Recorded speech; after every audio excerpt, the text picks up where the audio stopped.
Hello, everyone, and welcome to Gen AI Con Marketing. I'm delighted to have with us Tridib Ghosh, who is a design thinking practitioner, works in UX design. He's an advisor, trainer, consultant. He also has a YouTube channel, so check that out. Creates a lot of YouTube content, and he is a creative AI evangelist. Thank you so much for joining us. Hey, hi, Francis. Thanks for inviting me. And as it is always, there is a jitter when you are opening the pitch with for this entire huge round of speakers lined up, and I'm just opening it. I feel a little bit of jitter, but at the same time, absolutely happy and thrilled to represent India and Fluorescent at the same time in this wonderful space.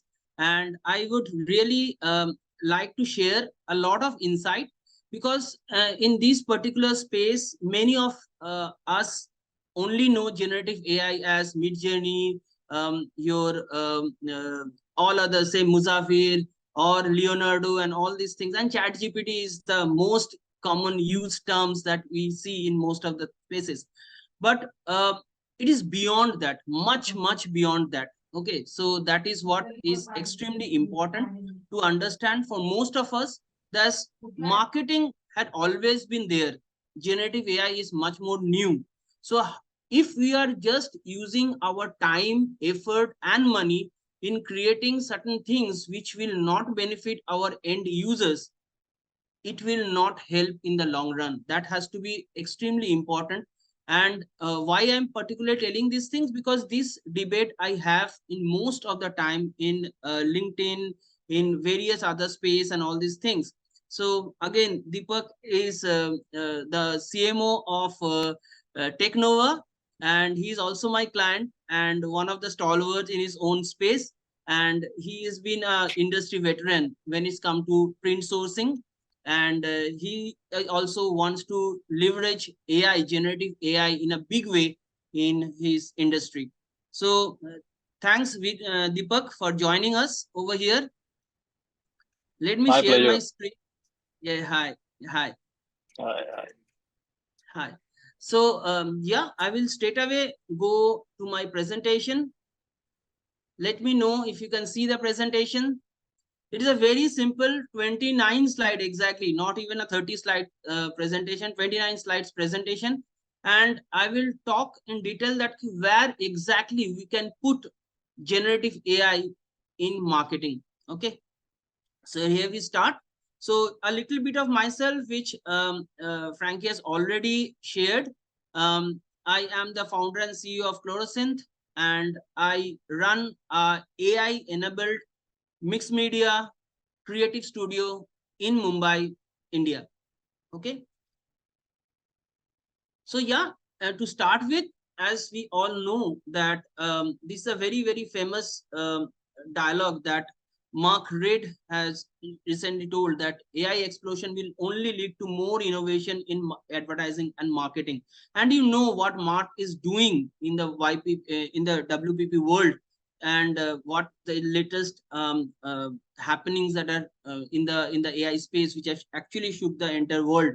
So they are doing a lot of stuff. I had been following his interviews. They're doing a lot of stuff absolutely based on AI. Okay, so they during the pandemic, they were supposed to go to South Africa to shoot for an ad. And because of lots of restrictions, lot of rules and regulations and all this, and they chucked the entire idea and did the entire shoot based on AI in their own home studio. So that is enough to say what WPP is thinking about this entire stuff. Okay, so with that notion, let us go ahead and understand what exactly is generative AI. Many people are using this term generative AI, creative AI, and all these things. But what exactly is generative AI? I don't want to go in the mumbo jumbo of the definitions and all these things, but I think generative AI refers to, simply put, the deep learning models that can generate high quality text, images, and other content like videos, sound, like all the multimodal content. We call it multimodal content. And if you know, when I'm speaking right now, Google has already enhanced its bird in multimodal content already, based on the data that they are trained on. Okay. So to understand generative AI, it is basically of two parts. Okay. One, the GANs, not the GANs, the knowledge. It is the GANs and the RNNs. So what is GANs? What is GANs? GANs are generative adversarial networks that contain a generator and a discriminator and are used to generate images. This is purely used for generating all sorts of images. On the other hand, when there is recurrent neural networks or RNN that is used to create sequential stuffs like a sound wave or a sound stream, a text-based content, music, or voiceover. Okay, so it is very basic to understand that certain terms, most of the times people use jargons and move away, but they don't understand what is GANs and RNNs. People, most of the mainstream guys might not know. So it is extremely important to make them understand that jargons really don't help. And if you don't understand what each of the jargons stand for and the deep insight of the entire things, then you will not use it also. You will not bother to use it also. So what has been the traditional role of AI in marketing so far? Yeah, one, data analysis and predictions. It has always been doing that thing. Customer segmentations and automating repeated stuff. So the automating repeated stuffs had been there for quite some time, and people are continuously doing a lot of repeated stuff with RPAs and all these things. That has been there for the birth of AI in that way. So these are the three things that people are already doing, had been already doing. So how a marketing process looks like? I will first explain that what marketing process looks like and when generative AI can come and into it and help the entire process. So basically, if you think the marketing process is two parts, basically creation and delivery. The creation is again broadly classified in conceptualize, create, and combine.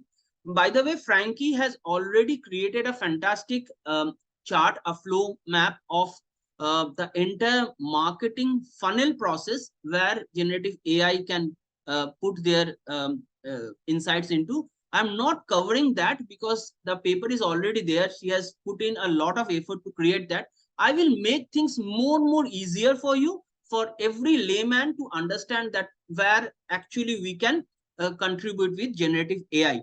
Okay, generative AI is not in many forums. I ruffle a lot of feathers by telling that generative AI is not about creating robots. Generative AI is not about creating somebody else's artwork style. Generative AI will only work and it will generate jobs for people only and only when you can make it workable for your end user, for your clients. Every client asks me all the time, what is there for me in generative? Why should I use generative AI? So you have to understand that there is other part of generative AI where you can actually use generative AI to enhance your marketing timeline, your marketing processes. Okay. So the first one is conceptualize, then create, then combine. The combine process is extremely important because not all generative AI platform will give you the ready-made stuff. So you have to give a combination of using Adobe Firefly, using generative fill, using generative expand. You have to combine a lot of stuff. You have to combine text and image. You have to combine video and image and all these things together. And then after you have combined the entire stuff, now you have to automate.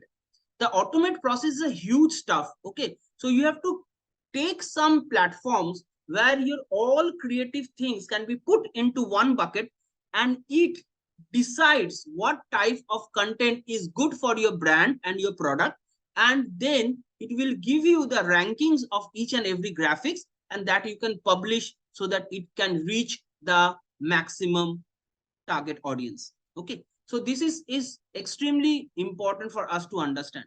So what generative AI brings to marketing? First, creation of content, ads, copy, images, video, audio, etc. So that the multimodal or multimedia content that it is capable of doing at this point of time. Second is the personalized marketing experiences, that you create marketing experience based on a particular user group based on particular target audience, what they want from your marketing mix, what they want from their marketing journey, all these things. And then predictive strategies beyond traditional model, because they have now the historical data with them. And as you grow with your ads, every time it goes on learning the usage, the how people are consuming your ad, whether it is working fine and not. They analyze the sentiments of each and every video. So that is extremely important for us to understand.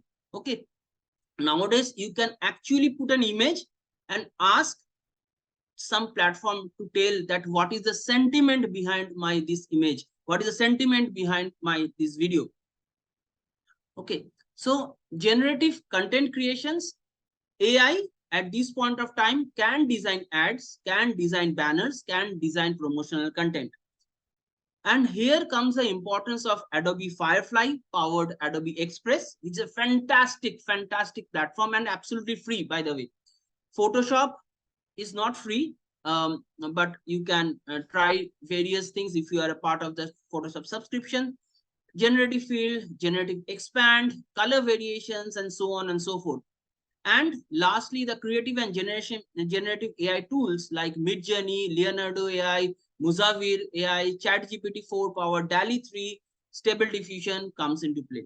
One thing I want to make it very clear that more the platforms will be user friendly, people will accept.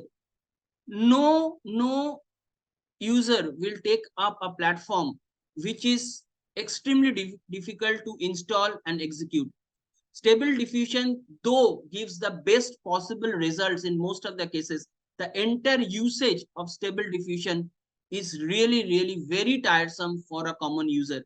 Please understand that it is not always us, the technical stuff, the people who will be doing the installation. There will be a lot of people in the common ground that they want to create a lot of stable diffusion content, and they fail miserably because it is extremely difficult to adapt. Then comes the personalization AI. What is the importance of personalized marketing experience? What is the importance of AI aiding in achieving granular level of personalization? I will give some case studies to you guys. The first one is Netflix. Whoever nowadays using Netflix, they know the complete AI backend that goes in to understand where the movie is being now searched. Okay, so if you see a Gal Gadot movie which is starring Alia Bhatt, in India you will get a generative AI thumbnail which features Alia Bhatt and not Gal Gadot. You will find Priyanka Chopra more in a movie thumbnail rather than Van Diesel, because they know that this is being circulated in India and Netflix has customized it like breeze. Okay. Also, if you see a particular level of movies or say episodes, from next time onwards, it personalizes your entire viewing habit. So if you say see 2 or 3 animation movie, you will continuously see more of suggestions of animation movies from next time onwards. Similarly goes for if you ever see sex education, and you will see more adult content will be pushed to you. So that level of personalization is possible now with Netflix. Second comes, this is a fantastic example where Coca-Cola, they were the first users, almost the first users to adapt generative AI in their real magic ad.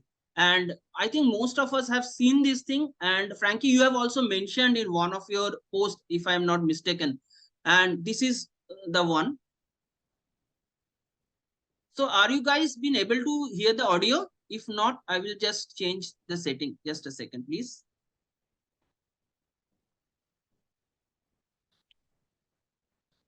Yeah.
So you saw it's how brilliantly they have actually used the video footage as well as the AI intermittent transitions, and they have created this wonderful ad for themselves.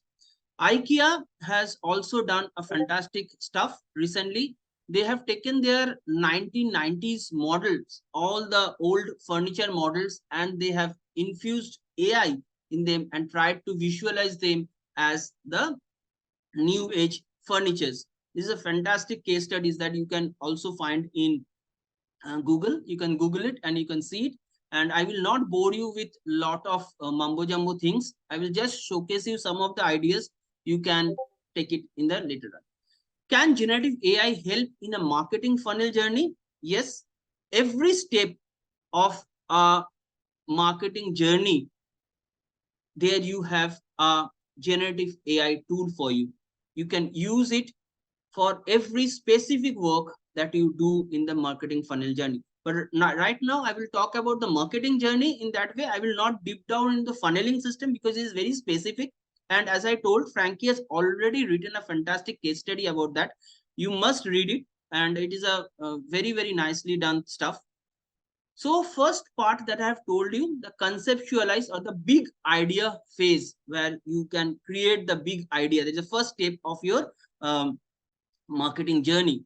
For ideation and conceptualization, apart from ChatGPT 4, where most of the people are using it, I use some tools like ideator.dev, which is again based on ChatGPT 4, but it is much more ahead than that. So it actually gives you a big idea based on. See, at one point of time, we used to spend. We had been given the task when I was working for ad agency. We were given the task 30 minutes. Think of a big idea. Okay, and we used to rack our brain. There was no starting point. We didn't know what to start. What is the talking point? We didn't never used to know that how we can actually think that fast. But now you know that you can have a starting point and then you can elaborate on that big idea. So it gives you an not only one idea, it gives you 4 or 5 ideas, and it also gives you some level of ranking, thinking that which might work more for your type of clients. Now you can decide, okay, no, the GPT must have given a different ranking, not understanding my specific customer base. I know my customer base better, so this idea I can use. So not necessarily you have to blindly follow what GPT 4 suggests. Second is idea score. Again, brilliant idea. This goes for most of the startup founders. Okay. Many times when I'm teaching at various B school and D schools, many of my students come with app ideas already. But they miss one biggest thing, which I always ask them, that what your this particular app is going to solve, whom they are going to target, and what big idea which nobody has done will this particular app do. See, if you're coming with a say cab sharing app and all these things, there's already Uber, Lyft, and all these things. Why I will use your particular cab sharing app? So there has to be something totally different. So this particular platform does it brilliantly. It actually ranks you how better your particular idea ranks as a score. Okay. Next, in the conceptualist idea, I do a lot of sketching. I do a lot of ideation. Even my team nowadays, they are taught how to do rough sketching of imageries when before even they are giving a prompt. So we use a lot of tools, but Stable Doodle is fantastic. Viscon we use a lot, and Roughly is another very good tool that we use in our everyday proceedings when we are doing sketch to idea. Okay, so if you see Stable Doodle, if you just scribble like this, and if you give a command that you want owl in different photorealistic type, or say illustration style or manga style, they will create the owl in that particular shape. That is the biggest part of this. Similarly, for Roughly, it also does the same thing. Another fantastic software that we use for our FMCG clients is Flare.ai. It's amazing. you just scribble illustration, you just put in your product and you give some command, and you can save a lot of money in scouting for location, in doing a photorealistic photo shoot. Everything is done inside the platform. Amazing tool. So we create a lot of mood boards. So that is extremely important, that where we use Midjourney, where we use Leonardo, where we use Musafi. At one point of time when I was working for the ad agencies in India, I we used to do a lot of mood boarding, and it used to take um, days in creating a proper mood board. Nowadays, if you have an idea in space, you know where exactly you want to place certain things, you can create multiple thousands of mood boards in very few minutes. Okay, even not hours, in minutes. Okay, so these are some of the mood boards that we have actually created, and giving text to image, not even image reference, text to image commands. Okay, and see the quality of graphics. Amazing graphics. If you were going to shoot this type of photo shoots, it would have cost you lakhs and lakhs of rupees.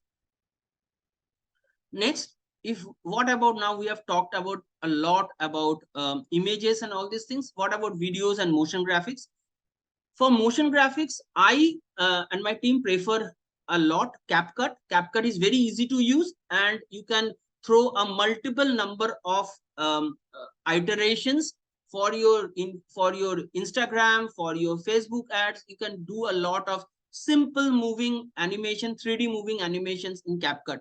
But when we really want very sophisticated editing, the two tools that we rely upon is Adobe Premiere and After Effects. There is no move away from that particular platform. And now they have introduced text-based editing, which is amazing. So when we are talking in this speed, or sometimes we are shooting without any script in hand, we tend to do a lot of hum and all these things. Nowadays, you can actually create the entire transcript of your video, select all the ums and hums and say delete, and all the ums and hums throughout the videos will be deleted within seconds. So that is a huge addition to stuffs. Also, you can chunk, cut and paste, move things as per your transcript, and you can edit the videos. This is huge addition for all the video editors out there. I also use Runway ML Gen 2, Kyber, Moon Valley, Pika Labs, Laia A. You talk about all the video editing tools we have done to date, all of them. But I still think Runway ML Gen 2 is much better than most of the stuffs. Most of the possible things are there. Moon Valley and Pika Labs are also doing a very good work. Kyber has its own way of doing stuffs. When you have more of transition, artistic transitions and all these things, you can use Kyber. Laia AI has a 3D type of movement. You can give 3D type of movement to any static images. Okay. Then the combine mode. The combine mode, as I've told you, is more of mixing multimodal assets together. How you can create multiple types of assets through different platforms, and then you combine together to create a post or an ad. So most of the things we do it in Photoshop, because Photoshop is amazing with the generative AI expand and feel that has come in. Illustrator has the, if you see the latest version of Illustrator, you will just go bonkers. It is amazing. It is amazing. You can just write simple commands and you can create fantastic sceneries, indoor and outdoor, which is absolutely vector, which is huge, then many of my team members are also using Canva Pro, and now Canva Pro has introduced Canva Pro Magic, which also has an introduction of Gen 2 Runway ML in it. I also use Microsoft Designer and Microsoft Clipchamp, which is very tidy tools. If you want small editing to happen, you want more and more ideas, you can try out Microsoft Designer. Fantastic tool. You just give a command, it will create thousands of templates for you. Needless to say, I use most of the Adobe Firefly functionality using Adobe Express, and all my team members are trained with it. Okay. Next comes the automate process. For automate, why automation is important. As I've told, automation is important. You cannot manually create one ads and then put one ad to different multiple channels. Also, you need to know which channel you are going to put it. Networks work a lot. If you just put your ads at places where you don't have the right audience, your ad is not going to work.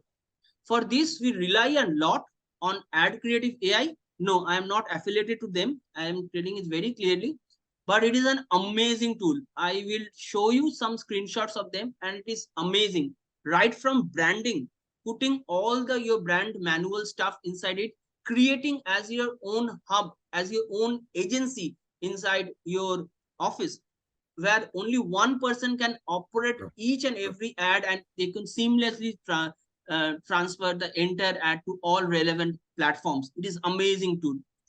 I have another fantastic tool. You can just take notes of these particular platforms. Many of the common people who are using generative AI, they don't know most of these tools.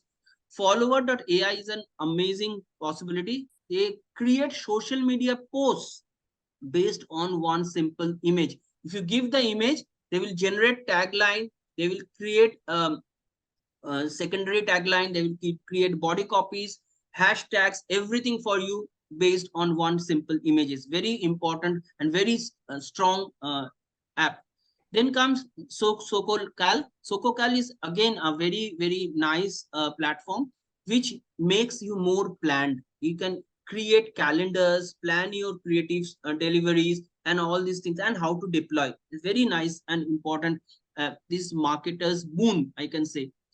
Postify app has everything. It creates messages, you create, analyze your results, do a A/B testing, manage collaboration in only one tool. You can do a hell lot of stuff in Postify. It also helps you create, schedule, and publish. Okay. So now that you have produced some stunning creatives, what about the sentiment analysis? Extremely important. If you don't do a sentiment analysis of your image, you might have created an image thinking of something, say thinking of this particular imagery will give a very positive vibe to my end user. But then suddenly you see people are not reacting to your ad. Why? Then you start scratching your head because the sentiment was already wrong. So this particular platform, which is called Inventive AI, please note it down. It's amazing platform. You can create any video and plug it to Inventive AI and check what is the sentiment of that particular thing. So in this particular video, it actually analyzes that how much percentage of happiness is there, how much is neutral, how much is angry, how much is sad, all these things. Throughout the video, it will analyze based on people's facial expressions and gestures. Combination of both. Okay. And even in certain places, I've seen that based on the environment where these people are put into. Okay. It is extremely strong platform. Again, you can do a lot of sentiment analysis on static images. If you upload some images, it will give you, see, if you see these images, it actually told that it is this particular person is surprised, happy, neutral, and the person, since he's closing, is having his face palm over there, he's telling sad. So all these things you can actually create and analyze.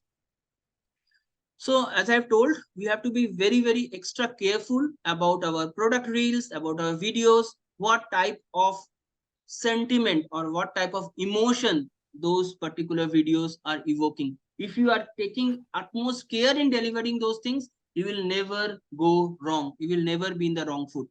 Okay. So move beyond the good looking graphics. Concentrate on the metrics. Are they really delivering?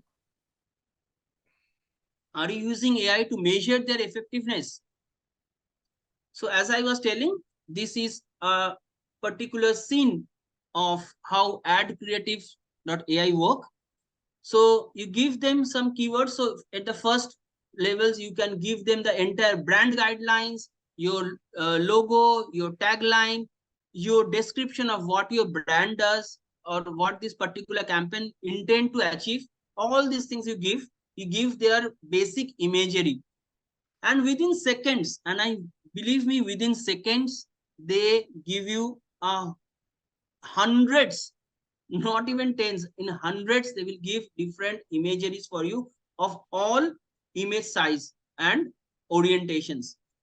Not only that, it also give you the ranking of that particular ad, that if you are taking these things, this will be 98 out of 100, this will be 95 out of 100, everything, the headlines, the sub headlines, the body copy, the call to actions, everything they will create, and you are just needed to connect to your ad accounts and press one button.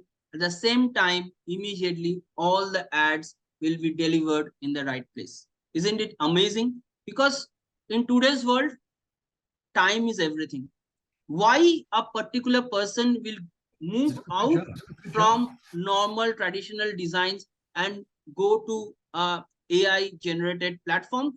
This simple. It is about speed.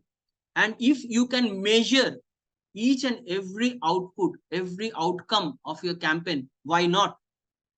Otherwise, you will all leave it to the gray area, that whether it will work, it will not work, I don't know.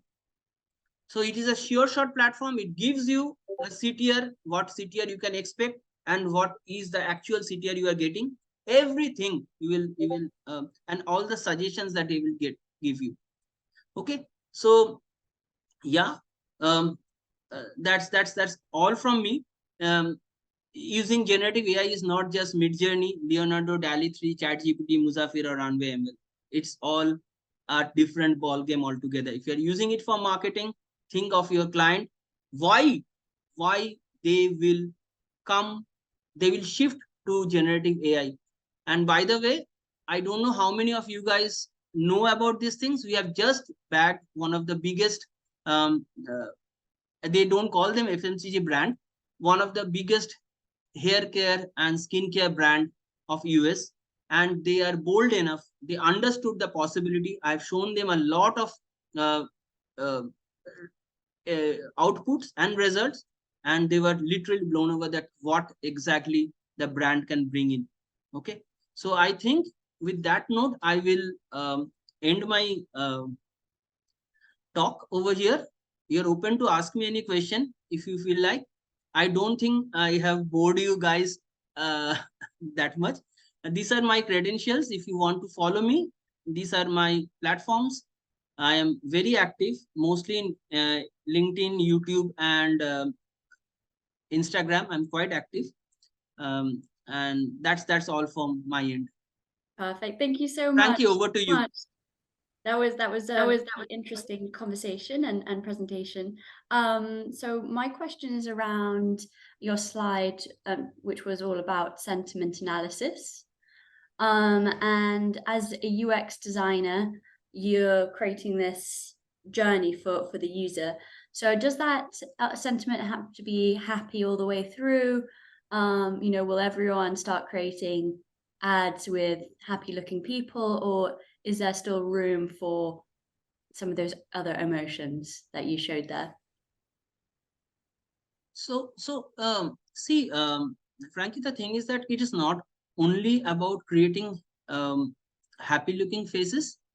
If you're talking about extremely serious certain things, say deforestation, or say hunger, and all these things, and at that point of time your video is talking about happy looking people and talking about models, and not bringing out the right sentiment, it should be sad, it should be concerned at that point of time.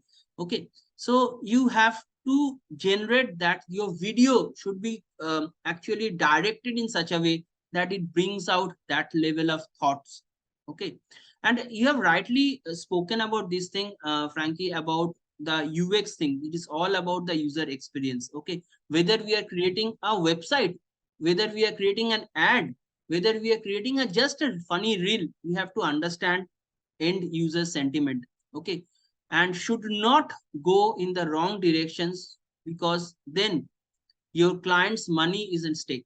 When you're doing for your own happiness, your own mood, it is absolutely okay. Whether you do some mad videos, nobody is concerned.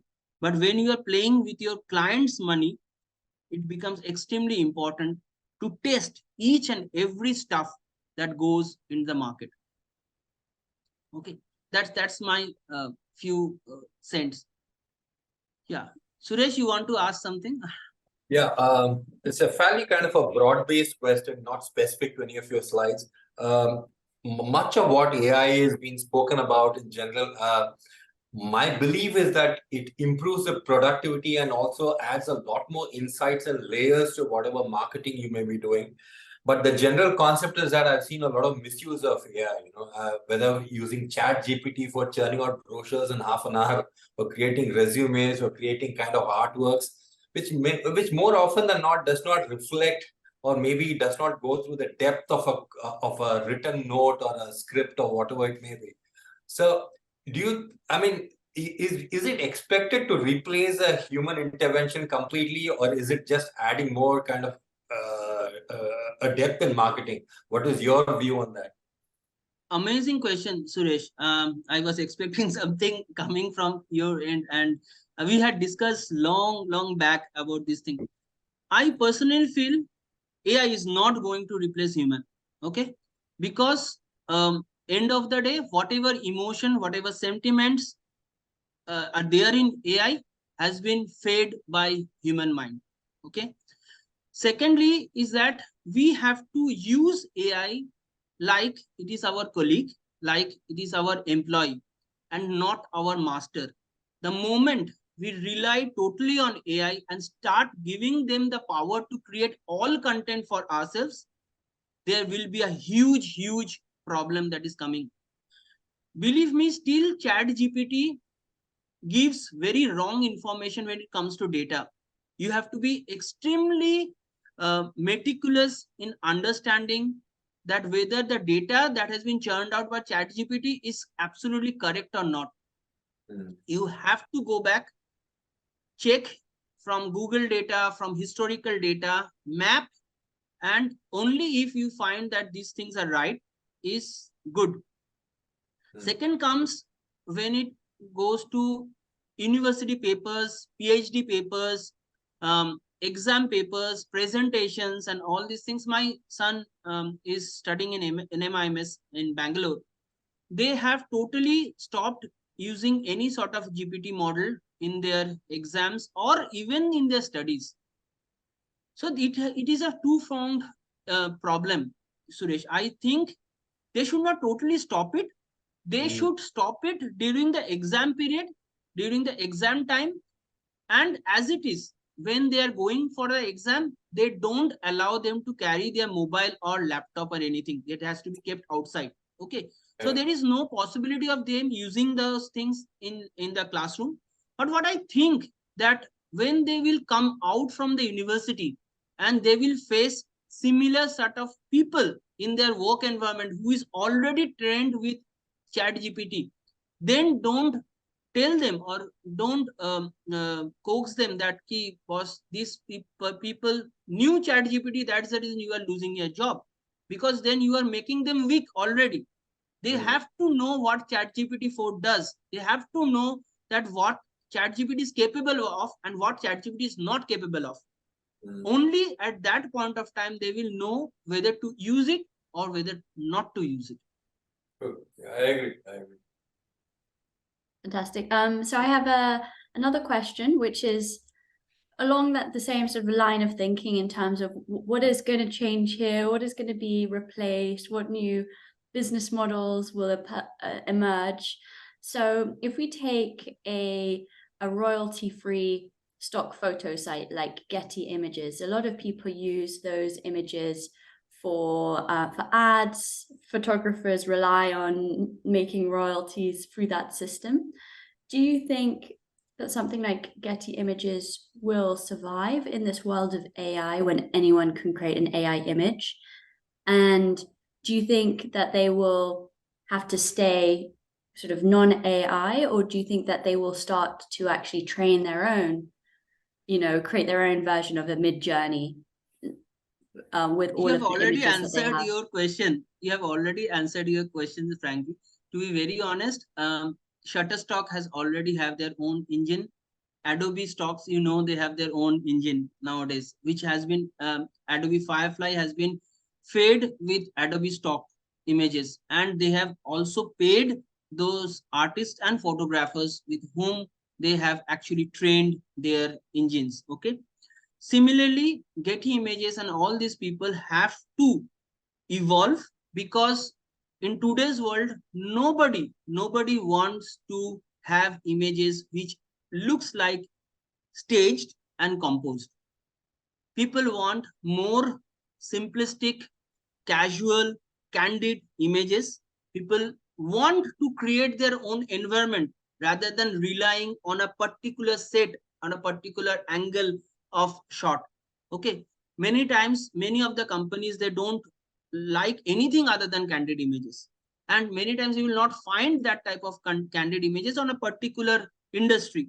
So you create. Okay. So what I do as uh, as a practice, maybe many of my colleagues, many of my fellow AI practitioners might not agree to it. But the thing is that I hardly name any artist or any particular photographer in my prompts. And similarly, my team has been trained in that way, so that it does not reflect one specific style of imagery, one specific style of, so that in the longer run we will not fall under any sort of issues on copyright level or something, that this is my style of design or something like that. Okay. I think sometimes we that's a even very train good practice. Not sometimes even we train our own designs, our own line art. So Ramya is there in my this particular talk. She's a fantastic illustrator in my team, Ramya Jacob. She is doing fantastic book illustration and all these things. And sometimes we require illustration to 3D representation. So we use Viscon a lot for that. We put Ramya's images in sequences and we give the command in Viscon, and they create 3D replica of my sets. Amazing. So we should know how to use. We even feed our own images and train the models. In Leonardo, when we are using, we train our models with our own imagery. Okay. So that is what we can do ourselves, because we have our in-house photographer. I myself, I am into avid photography. So I do a lot of feeding of my photographs in the system. So that's the way we can help the system. I can only tell Frankie, because what has been there is there. You cannot do. Okay, I perfect. think Deepak has some question. Deepak is raising hand. Yeah, Deepak. Do we have time? Yes. Yeah, I think we Yeah, have. hi. Yeah, hi, Deepak. Hi, Tridib. First of all, thank you so much. It has been a very, very interesting and a thought-provoking talk and a session. Learned a lot. Still a lot to learn. I mean, that is the biggest learning. And before I go into the question, just a friendly advice: you might want to flip your wallpaper behind, because your fluorescent is looking the other way. You know, it's you might want to flip it. Okay. Okay. Is it for everybody? Because I use this wallpaper for all my classes. It never is flipped. Is it flipped for everybody? I don't know. Yes. Okay. Okay. Yes, So yes, yeah. Okay. Yeah. No, that was just a side. No. Basically, what I was thinking, Tridib, is that you know, I mean, when I've heard you talking about all the different tools which are able to take care of your entire process of marketing, you know, right from creating to collaborating to generating to you know, posting, everything is there. Now, if everybody starts using these tools, the differentiation between the creative ability of different people, what will happen to that? I mean, will that difference in creativity keep becoming narrow and narrow, and everything will start looking the same? I mean, as we go ahead, how is my uniqueness No. is going to come? very nice, very relevant question, Deepak. Extremely important question. See, you should not sit idle and take only those templates that these platforms provide. Okay, you are also there. There is a creative team with you. Okay, which can actually throughout the scope of time, throughout the entire tenure of all the ads that you're creating, you can go on updating your templates. You can go on. So as I'm telling that AI is not going to take anybody's job at any point of time. Okay, for creating prompt, you need new set of people, new set of hiring to create exact prompt that the engines will understand. Okay, that is creating more job, that is not taking away job. Okay, again, if you are seeing the AI is generating same sorts of taglines, same sort of headlines, same sort of sub headlines, there is your creative content writer with you. Can't they tweak the thing? They should always be there, right? As I was telling always in Suresh's question also, I told that end of the day, AI is a bot. AI is an engine. Okay, whatever emotions, whatever write-up we have given to them is been taught by us. Can't we create that teaching process, a continuous process? We go on teaching them with new and new things. That's the way you and your other competitor agency will be differentiated. Okay, so if every agency is going on using these tools and churning out same type of content, what will be the difference between an agency A and agency B? That's exactly my question. Yeah. So that is, I think it has answered you these things. So you can always update the engine. You can always change you. Thank you. One other question is, you were mentioning before sometimes you don't like the angle of an image. How could you use generative AI to start with a photograph that you've taken, for example, and then get it to create a different angle? Is that possible? Or do you need lots of training data? It is possible. It is possible. By the way, all the engines nowadays understand your camera angles very clearly. Okay, so if you can use f-stop, if you can use DSLR, if you can use the blurriness of your camera, the focus of your camera, you can also change your angle of that particular thing. So you can do that. Okay, and DALL-E 3 is also very good in understanding a particular angle where the camera is moving, and DALL-E 3 also gives you consistent characters. So if you want one character eating breakfast, singing, having bath, walking with the computer, so you can do it very seamlessly in just only one command. So nowadays all these things are possible. Even the pan and zoom, if you can use it in a much more easy way, in a much more interesting way, you can build a lot of camera angles. So we are doing the same thing for one of our clients who are into children's book illustration. So we are creating the same room and we are changing, tilting the angles and panning the camera, zooming the camera angle and all these things based on the change of sequences where one character is moving from one side of the screen to other side. So we create those type of stuffs. Yeah. Fantastic. Well, thank you so much for joining us. I think that's all we have time for today. It was a real honor hearing from you, and I hope we'll have you speak again on maybe UX next time. Yeah, Frankie, thank you so much. Hope you guys enjoyed this small session, and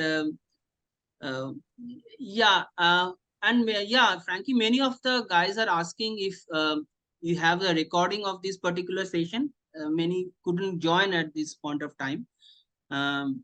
So if you can we'll follow up soon on that. Yeah. Thank you everybody who has joined from my end. Really appreciate from your busy schedule you have taken out time, and hope that was some level of information exchange from both the sides. Bye guys. Thanks a lot. Thank you, everyone. Thanks. Bye.